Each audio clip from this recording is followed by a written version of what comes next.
Ja sam jedan od tih, kako bi rekao, i tradicionalno i savremeno uključujem se u ove tokove savremenizacije. Već je u najavi rečeno šta znači biti savremen, znači biti sa vremenom. To je savremen. Ne da si ti sad nešto previše pametan, nego da si skonto u kojem vremenu živiš. A ona je nazadan koji ne konta gdje živi, pa je on ovako iza vremena, on je malo zaostao, kad on je zaostao.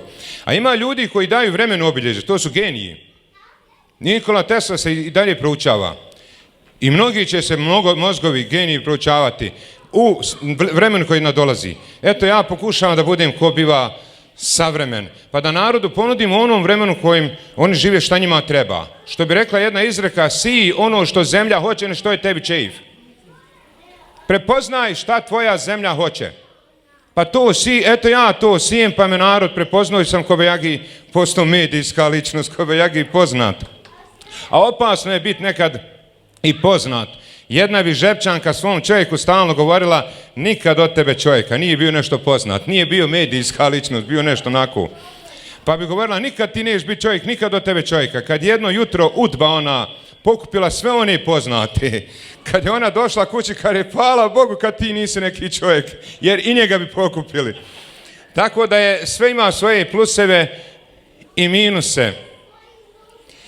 Pa bi jedan ima običaj kazati, ovako što me Allah pošalje da kažem, ovo kad govorimo o ovome modernom vremenu u kojem sad živimo, pored interneta, televizija, satelitska antena, aviona i sve ove tehnike, a da zadržiš i tradiciju, i kako sad naći recimo ženu koja bi bila i tradicionalna i moderna, da je i savremena, da ima u sebi one tradicije, da je zadržala ove malo ljepote bosanske, one islamske osobina i tako dalje. Pa bi on se malo našao jedan rahmetlija, kada je da je meni oženiti ženu, da je ovako i napredna i nazadna.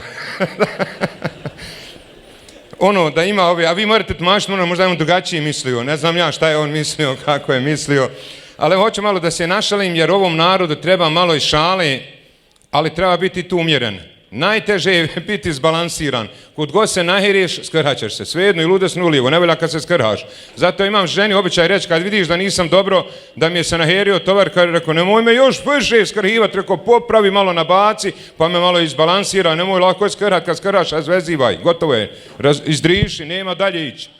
Pa da ne bi mi skrhivali ovo što imamo, čuvajmo ovu našu tradiciju, a i ovu modernost koju imamo, koju nam se nudi, koja nam je došla sa zapada. I neke je došla, zapad je postao moćan i donio je to što je donio, pa iskoristi to korisno. I Turci kad su došli u Bosnu donijeli su kulturu i civilizaciju. Donijeli su ovdje tehniku, sve su donijeli.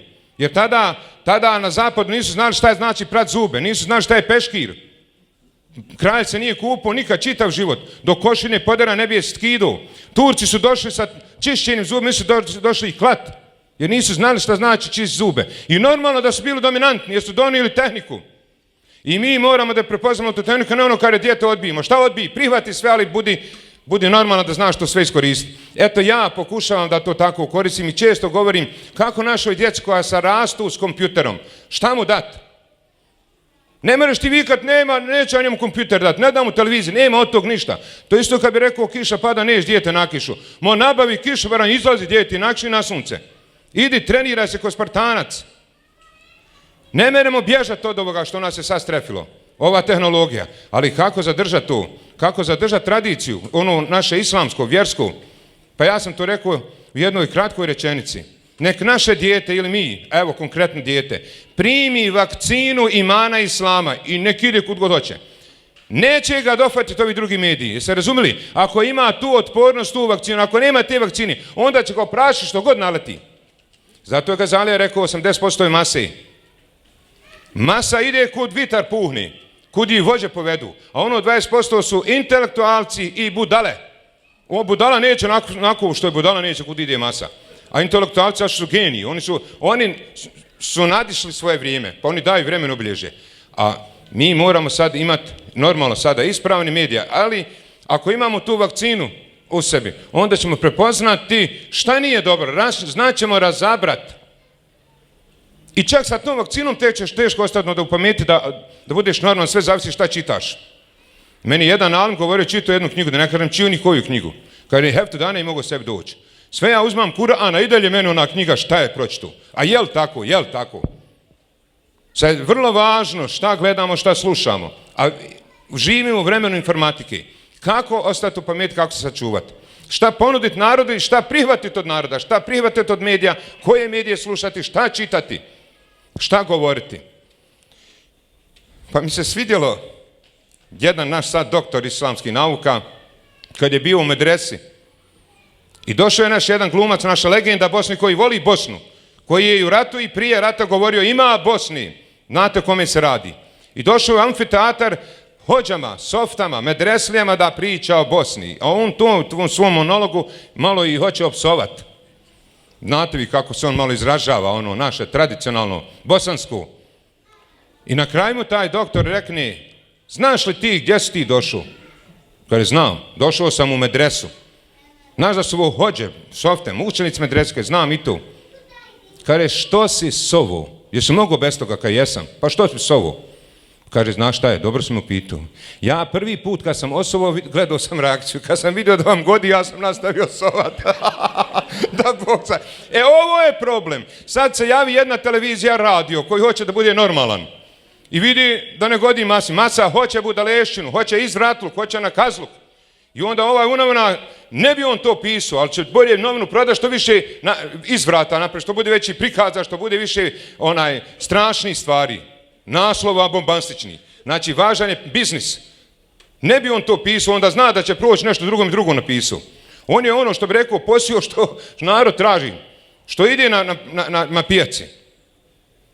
Sad je ovdje problem kako nešto normalno uraditi, a da budeš privlačan. Da budeš izazovan. Evo ja pokušavam na ovakav način, jer vidim da narod godi, a pokušavam da narod ostane u vjeri. I elhamdulillah da vam kažem. Vidim dosta svijeta, dolazi tobe. Meni, evo, prošlo ljeta, jedan baraba došao, još ni ušnjak nije izdio iz uha, došao, vidim i to s materom, nije sa ženom, nego s majkom došao. Veliki baraba, ali je slušao mene. Jer vidi da sam, kako bi rekao, ko u trendu, da pričam ovako, ko normalno, i da se moraju o islamu pričati na najljepši način, kako nas pejgamber uči i kako nas Allah u Kur'anu uči. Udu ila sabili rabbike, pozivaj, tvoje je da pozoveš. I čak je pejgamberu Allah to rekao, naše je da dostavimo i naši mediji, i nek svak radi svoj posao. Pa imaju džini, šeitani, oni radi svoj posao. Pa nek svak radi svoj posao, radi i ti svoj posao.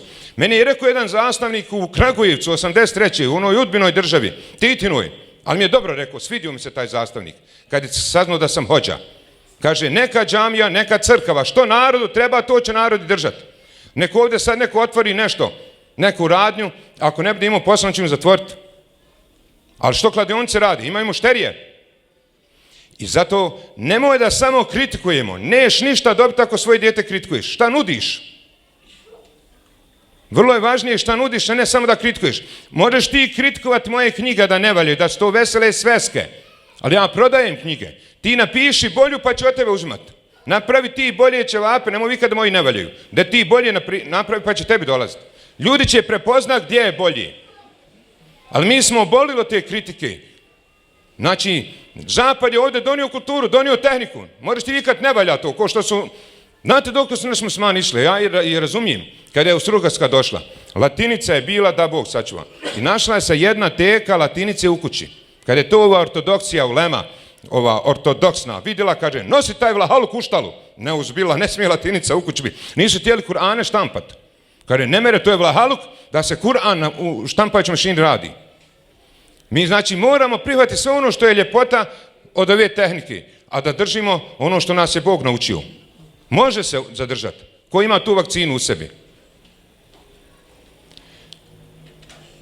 Zato Allah kaže, ja ehnasu ina halaknakum min zekere ve untha. Allah kaže, mi smo vas stvorili jednog čovjeka i ženi. Veđa'alnakum šu'uban wa kabale le ta'arafu. Pa smo vas učinili da budete različiti i u plemenima, i u državama, evo, nacijama, bojama, ima nas svakakvi. To je Božji projekat. Da je Allah htio, bilo bi sve jedno, pa ne bi ništa razumili. I prihvati ljude isto drveće, zna se zašto se grabovina koristi i zašto jelovina. Pa nemoj jelovine tamo gdje je grabovina treba ići, ili bukovina. Ljudi ne razumiju Božji projekat stvaranja, pa se spetljaju u ovu mur sad ovako svega ovoga. Zato je bilo našu djecu, što je rekao Hazreti Alija, odgajaj djecu u vremenu kojim će ona živjeti, ne u kojim ti živiš. Nemoj ti vikat mene hođa udaraju, nema više udaranja. Ne smiješ ni zaglamiti. Ja plaćam djeci koje znam proći 10 maraka, pa sam onda jagmi ko će ezan učiti. Meni je Allah dao pomogu. Pa sam ja rekao što vama fali, dadni hođi 10 maraka, reci de hođa dadni mom djetu. Pa vidi kako voli hođu, pa nek dođe ko dođe da primi vakcinu, da mu ne naškode ovi svi ostali štetanluci. Ali ne da hođi, pa da će ti, kazat će ti dijete, hođa mi dao 10 maraka, neće slagat. Jer ćeš tačno znati koliko si dala hođi ili dao hođi. Znači, ko hoće, kad neko hoće nešto da dobro proda, on danima razmišlja kako da to upakuje. I ovi što auta priprodaju, nalije neku tečnost u nju, more 20.000 preći i onda kad očepi, sve pročepi. Ne valja više ništa, ali on ga nagi izda da ga zaprodaju. To su ti maheri koji prodaju. Znam kako se radi. Ali što ne bi ja reklamirao tako? Allah reklamira svoju vjeru u smislu, ne trebamo mi tu puno reklamirati, nego samo da se mi ponašamo kako Bog zapovida. Kako je rečeno pejgamberu, belik ma unzila ilejke min rabbik. O poslanice, prenesi, tvoje da preneseš. Wa alejkel balag wa alejna hisab. Tvoje da preneseš, mi ćemo obračunavati. Allah upućuje, nemoj ti dalje. Da ti samo prenesi, da ti kaži. Nemoj ti ići koga će Bog uputiti. Pa kad nije Ebu Taleba uputio, šta taj imam pričati? Koji je štitio pejgambera. Nemoj ti raditi ono što Bog radi. Do nas je da naši mediji radi što... A neki oni lažu, neki oni petljaju, nek svak svoj posao radi. Allah će te, vallahi asimuke mine nas. Allah te čuva od ljudi. I šta je smisao ovoga stvaranja da smo ovaki žuti, crni, bili svakakvi? Lite arefu, da bi se međusobno raspoznavali. Jer ne bi razumeli ko smo da nismo različiti. Da se upoznajemo, pa eto i ti mediji sad nam daju priliku da ovo iskoristimo preko i Facebooka. Neke hođe, čak i ulema, bježi od Facebooka, kaže to je dječije, nije Allah mi dječije samo. Za sve je nas to, da evo večeras da negdje, bilo gdje da se nađem, sad sam bio, evo dole i to ću objaviti na YouTube i na Facebooku, evo dole kod Vrpolja sa Enes Efendijom Pašalićem, dole čovjek je nešto malo uljudio, pored sanice, malo vodopada i fino za kupanje. Rekao ovo ima, evo u ulazu u našu lijepu krajinu, evo da vidimo šta ima ovdje ljepote. I nek vidi narod na čitavom dnjaku šta ima ovdje u krajini. Evo ja nisam do danas znao. Što bi onda Facebook bio? Pa sve more biti štetno, ti moraš nož iskoristiti da uradiš korisne stvari, moraš ubiti čovjeka. Ko ne valja? I bez Facebooka ne valja. Jeste razumili? I bez YouTubea, bez ičega. Znači to je smisao da, evo, da to samo uradimo što je do nas, da prenesemo i ja večeras ovdje, evo ja preko YouTubea i ovako, nekom smeta moje eksponiranje, kome je smeta, nek smeta, nekom ne smeta, bil hajr, naše je da radimo. Uvijek će nekom smetati. I kad si dobar, smetat će nekom što si dobar. I kad radiš, kad previše radi, ne velja ni to. Znači, traži da Allah bude, Allah kaže, šta kaže kad je u pitanju ovo naše eksponiranje, raspoznavanje, što smo ovaki ili naki, inne akremekum inda Allahe tkakum. Kod Allaha je najbolji oni koji se najviše boji. Znači, ovo naše dokazivanje, evo ja mogu biti poznat na dunjalku. Ne mora značiti ako sam ja poznat na YouTubeu, preko Facebooka da sam kod Allaha poznat. Previše, da sam nešto dobar. Biti poznat ne znači biti dobar, ali može uraditi velike koristi. Vejsil Karanija nije bio poznat u narodu, ali je bio poznat na nebesima. I njegov Allah dobu nije odbio. Ja znam da imaju takvi ljudi, neka i takvi, koji nisu poznati, koji su poznati na nebesima. Pa kad je pejgamber on dolazio, znate da ga nije zatekao.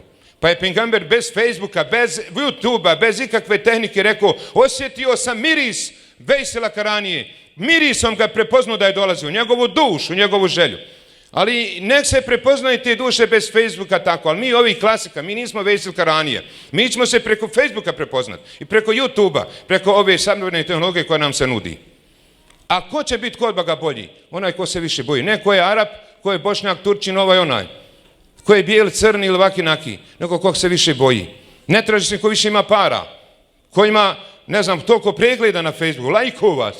Kod Allaha je najbolji onaj koji se najviše boji. Eto, to je najveća pravda. A šta Allah završava? Ne kaže Allah gafuru rahim. Nego Allah je, šta je, inne ekremekum inda Allahe tkakum inna alimun habir. Čudan završetak ajeta. Allah sve zna i on je obaviješten. Što hoće da ima? Da i mi budemo Abdul Alim, Abdul Habir. Budi ti rob koji je obaviješten. Vrlo je važno da smo obaviješteni. Moramo biti obavješteni. I pejgamber je slao svoja pisma. Pa nas je podučio da pišemo, da čitamo. Da budemo obavješteni, jer je Allah obavješten, ali da mi budemo robovi obavještenog. Da budemo robovi oni koji znaju, da čitaju. Jednom su pričali nešto, sklapali tamo čafiri, kaže čeka skontaće u Arapiju, kaže kakvi, oni su glupi, ne zna ništa. Vidi kako ima mišljenje. Znači toliko zatucani, oni ne čitaju, jer oni muslimani rade 12 minuta dnevno, a Japanci 10 sati, Švabe 8 sati. Znači moramo da radimo, Allah nas uči i da se raspoznamo i da koristimo u tehniku u hajr. I da više nudimo, a ne da kritikujemo. Ništa nećeš dobiti od kritike, nego šta nudiš. I završit ću, neću ništa imenovati. Da vidite šta se meni sve desi u svijetu. Jer ko puno putuje, ko je puno poznat, ima i problema i dobrih stvari. Ali evo, ja ću reći šta naš sam naletio, pa ja baš priču ovako ko vama, nemojte kritikovati šta nudite, imaš neko rješenje, ako vidio sam bolestan, vi kaže što si to požutio, daj mi nešto bono protiv žutila, daj mi nešto za apetit. I ja izlazim, žena me hoće nešto pitati tamo u dijasporu, ja neću reći gdje, jer ovdje sam naletio kad sam bio u Kijevu, baš sam prozvao, dođeš mi žene, kaže što si nas prozvao, rekao nisam ja znao da ste vi ovdje, ali nisam rekao imenom, da su žene ušle u džematski odbor i nek su rekao, ja sam u svom džematu predlagao žene u odbor, jer sa ženama ako se dogovoriš nema problema. S ljudima treba dok dođe kuć pita žene i opet bude kako žena kaže. Pa rekao neko objedno da imam već žene odmah u odboru. I ja nisam ništa ružno rekao. I ja tamo u jednom džematu na zapadu i dođe žena kad imam te nešto pitat. Rekao hajde malo vamo da izađemo iz sale, bilo je u sale, nije u džami. Da rekao zapalim. Joj nešto valjda nije godna cigara. Kad je ona mene napala, a mene biti nezgodno. Ja šta sam mogao na kraju reći, ženo, pa nemoj me kritikovat, ubi me. Daj rekao šta nudiš? Ona je i knjige vratila što je bila od mene uzela. Nešto joj nije godilo što ja pušim. Ali znate šta mi se sad desilo? Valjda je nešto proradila druga opcija. Šalje ona preko Facebooka poruku, kaže evo ja se izvinjavam. Prođi se cigara, ona nudi vječno smirenje. Ja kontam, ne znam koga, rekao imam ja rođaka, rekao 10 godina traži da se oženi, 2 penzije, njemačka i bosanska. Evo da te rekao sa njim poznam. A ona meni odgovara, čuješ, kaže, ne treba mi pare, ne treba mi penzija. Ti si pitao šta nudim, ja nudim sebe tebi. Da se uda za mene i to vječno da se smiri. Jeste razumili? Žena nudi, a šta je sad do mene? To je to. Znači, reci, evo ja nudim. Ja ne smijem dalje pričati šta sam uradio. Malo da se nasmijete, ko zna da je kojem krajišniku se tako obratilo, ko zna šta bi bilo. Ko ja za Ničanin. Ovako da vam kažem, još ovdje sam jedan primjer zabilježio. Kad je neko vjernik, ne može ga zmija 2 puta ujesti iz iste rupe. A nas 10 puta ujeda, 11. Znači ima problem, jesmo li mi vjernici, smo samo muslimani. Vjernik je oprezan. Vjernik je načitan, vjernik nije uspavan, ali malo je vjernika. Pa je vjernik, kaže alejselam, primjer vjernika kao pčela. Neće vjernik svugdje, kao ni pčela. Ste gledali kako pčela ide? Bira cvjetove. I vjernik bira s kim će sjediti, od koga će slušati, od koga će primati informacije. Koji će kanal gledat? Kao pčela, jer ona proizvodi med, a od vjernika izlazi sam med. Ne izlazi šund, literatura, ne izlazi ona potvora. Ljaganje. Ali ima i muha. A znate na što muha leti? I šta prenosi? Ima medija koji su poput muha. Samo gledaj di će kakvo zlo naći. Di će naći kakav smrad. I da ga dalje lansiraju, da li u novinama, da li na televiziji. Jeste razumili? Zato vjernik će i prepoznat ko je muha, ko je pčela. Valjda su ovo sad skontali. Blago vjernicima. Evo na kraju, bilo je ovo šta nudimo. Ja ne kritikujem, pokušavam da ne kritikujem i kad mi žena nešto ne uradi, ja reknem nek nisi kad nije nešto uradio. A ne, što nisi? Ma nek nisi. Hajde dalje ćemo se sporazumiti. Nema prisile, vidite u kakvoj demokratiji živimo, ni pengamber je tako nas podučio. Nikad nikom pengamber nije ništa ružno rekao. Nikad nije rekao što si to uradio, što nisi. Nikad nikoga govorio, ni udario, ni jedne svoje žene, ni nikoga, a uspio. Pa ako je on uspio, ako mi njega budemo slijedili, a on je trendova, njega je Allah uzdigao bez ičije reklame, bez jednog medija. Nema sekunde kad se njegovo ime ne spominje. Muhammedovo ime. Nema sekundi. Jer Allah ga je podgovara fa'na leke zikrek. I ako te Allah uzdigne, ne treba ti nijedan medij, ali neka naši medija, mi se trebamo služiti sa tim, da kažemo ono što je do nas da kažemo. A doće istina do onoga ko hoće istinu. Jedno je pričati tačno, a drugo je pričati iskreno. To su 2 različita pojma. Ali mi se svidio jedan naš profesor, naša legenda, kad ga je ovaj voditelj pitao na jednoj televiziji, hoćemo li govoriti istinu? Znate, obično kaj je bez dlake na jeziku, ma to je za Afrikancija. Nego on ovako rekao, drago mi da je tako rekao, ne znam koliko ću istinu govoriti, ali neću lagati. Jeste ovo razumili? Neću lagati, ja mogu drugačije kazati. Što ti moram reći sve? Čak kaže jedan alim, nemoj mi kazati istine koja će mene zaboliti. Nemoj mi čak pričati koliko zaradio, ako će meni biti teško. Kad ja rekao istinu, ma nemoj mi te istine, ubi me. Što nisam ono imali spojaviš, mogao sam ja zaraditi. Znači, priča je ono što je hajr, ono što Bog voli, čim je Allah zadovoljan.